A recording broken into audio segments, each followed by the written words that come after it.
Can you walk us through the very first steps an overseas investor should take when considering buying an off-plan property in Dubai? So as your real estate agent, I need to know a number of things before I can recommend an off-plan property to you.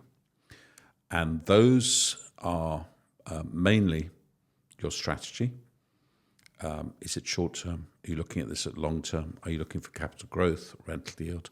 Hopefully you're looking for a combination of both.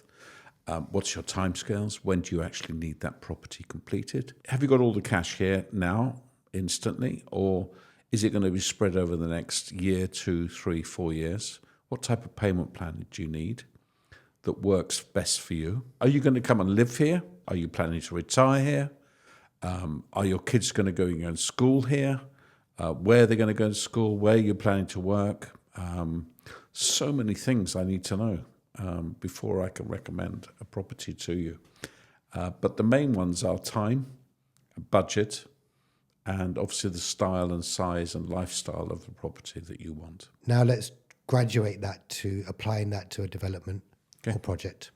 So if you're looking purely as an investment, then I think the main factor for me is always scarcity within that building or the type of property that they're looking at. I don't recommend buying a one-bedroom apartment when there's another 6,000 other one-bedroom apartments in the same place. It's proven not to be a very good investment.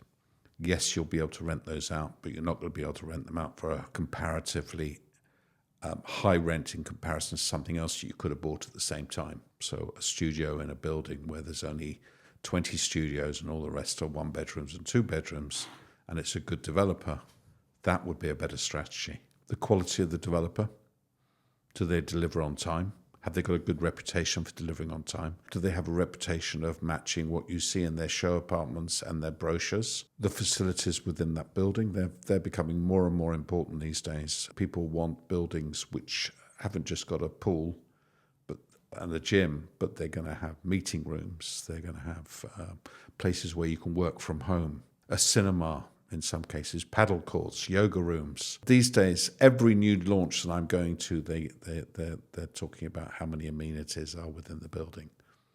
And then, of course, you want to be sure that even though it might have a lot of amenities, that you're not going to be paying a huge amount of service fees, because that's going to affect your investment, your rental yield. Now let's look at the financing. What are the typical costs involved in purchasing an off-plan property in Dubai beyond just the property price? So here in Dubai, we have something called a Dubai Land Department fee, which is always 4% of the price of the property, plus a small admin fee, which generally is somewhere between 2,000 and 5,000 dirhams. That's another fee for registering the property with the Dubai Land Department. Other costs involved are the cost of the title deed, which is fairly small. There is utility costs, connection costs, which again, they tend to be fairly nominal, but certainly something that you need to be aware of when you're buying a property.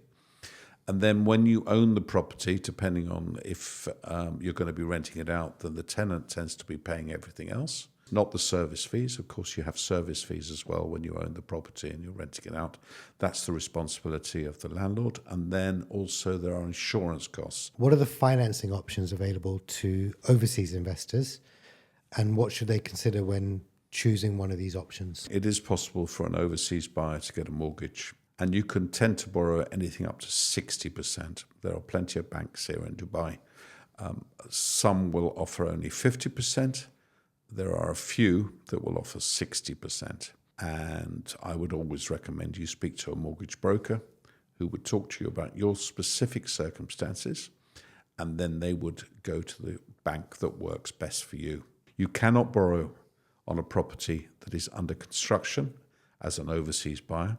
You have to wait until it's completed and that you have something called a BCC, or Building Completion Certificate.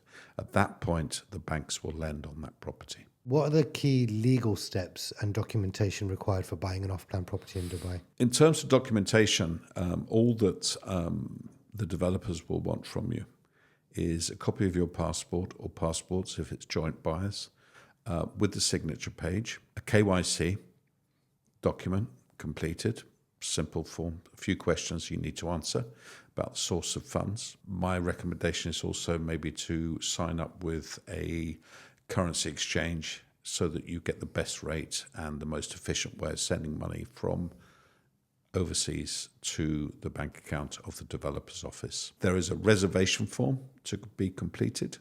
That's something you sign up once you've paid a small reservation fee.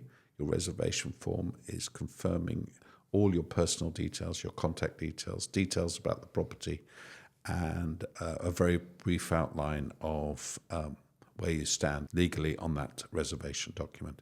Once that's signed and you send your first instalment, plus the 4% DLD, plus any admin fee for the DLD, then you would have something called an SPA. That stands for a sales and purchase agreement. That's your main ownership document from the developer. That gets sent out to you. Normally it's couriered to you, and then you would sign every page. You send that back to them, the developer.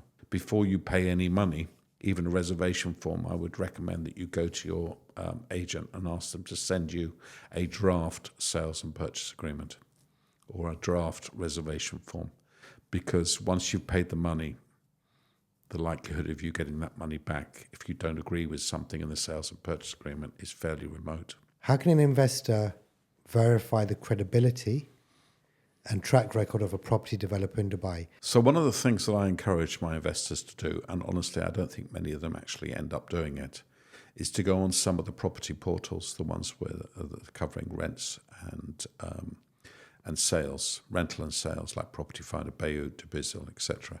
Go on those and have a look at the properties that developer has built in the past, and look at what type of rents you're receiving or what prices are being sold for in comparison to other buildings in that location. I even do that myself, just to check on if I've got a new developer that I've not heard of and maybe they've done something. I go back onto some of these property portals and I look at what their properties are selling for, and do they compare well with other properties in that location or that area. Another thing you can do when you're investigating whether or not a developer is good or not is to meet with that developer.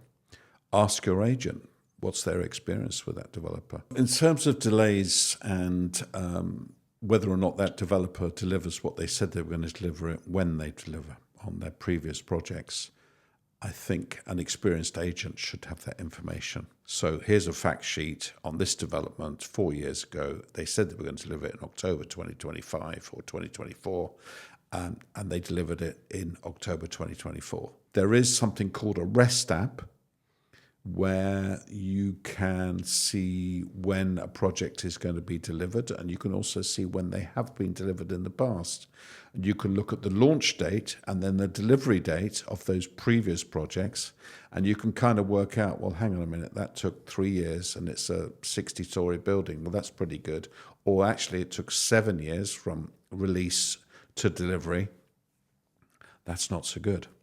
So you can look at things like that. There's the REST app, R-E-S-T. Now, there's a lot of new developers coming into the market, a lot more than we had maybe 10 years ago are coming into the market. Really, the only thing there is you have to go and meet with them, see if you can trust them, see what kind of their office is, what their processes are. A lot of these new developers are bringing some really good new processes. You're using technology a lot more in terms of their sales processes and how you choose an apartment, giving you virtual views, or even sending up drones in where a building is going to be and taking pictures, etc. So you can then go on their website, choose the view that you like, which actually is the view. How does an investor monitor the construction progress of their off-plan property? Well, I can tell you that me personally, I probably spend 3 or 4 hours a day answering questions like that to my clients. So I'm constantly speaking to the developers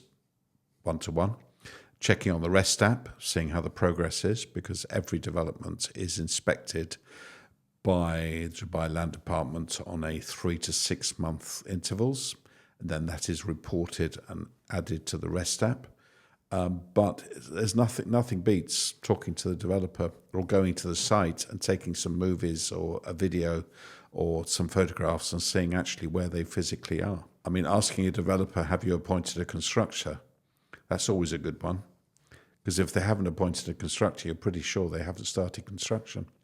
So simple questions, that's something your agent, again, should be doing for you. In some cases, your agent might disappear after they've sold you a property, and then you are left on your own to do that sort of research. Well, you can go and find a friendly agent, maybe who takes a long-term view and will help you to get the answers.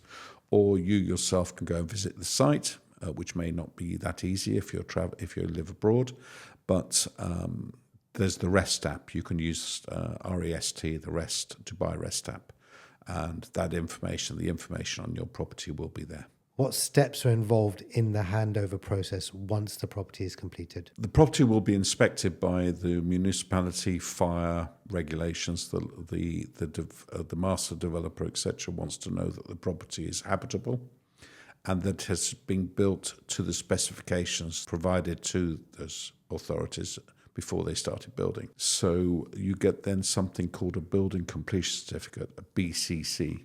And at that point, that's when the developer can go to you and say, right, guys, you need to arrange for payment, and you've got a couple of weeks to make that final payment. That's one thing that happens. Another thing is obviously 6 or 7 months before that property is expected to be finished, and you are a mortgage buyer, you need a mortgage, then that is when I recommend you speak to a broker who will then get you into shape financially, so that once you need the money to pay the developer that final payment, then that will be a very quick and easy process. Another part of the process when you're taking handover of a new property is something called orientation.